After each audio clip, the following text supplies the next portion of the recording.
தமிழகத்தின் நீலகிரி மாவட்டத்தில் அமைந்துள்ளது ஊட்டி.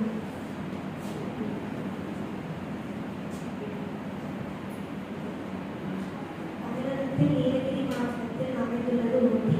இதன் அழகிய மலைகள், பசுமையான தோட்டங்கள் மட்டுமல்லாமல் குளிர்ச்சியான காலநிலை ஆகியவற்றால் மலைகளின் அரசி என்று அழைக்கப்படுகிறது. இந்த அழகிய நகரம் சுற்றுலா பயணிகள் மட்டுமல்லாமல் இயற்கை ஆய்வாளர்களையும் ஈர்க்கிறது.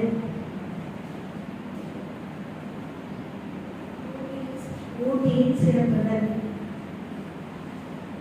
ஊட்டியில் ரோஜா தோட்டம், அரசு தாவரவியல் பூங்கா போன்ற பல தோட்டங்கள் இங்கு உள்ளன. பழங்குடி மக்கள் ஊட்டியை சுற்றியுள்ள பல பகுதிகளில் வாழ்ந்து வருகின்றனர். கோடை காலத்தில் கூட குளிர்ச்சியாக இருக்கும். ஏரிகள்: பைக்காரா ஏரி, மரகத ஏரி, வெள்ளிக்கல் ஏரி, காமராஜ் ஏரி. இது மட்டுமல்லாமல் இன்னும் சிறிய ஏரிகள் உள்ளன. இயற்கை மற்றும் அமைதியை விரும்பினால் இந்த ஏரிகள் ஒரு சிறந்த தேர்வாக இருக்கும். ஊட்டியில்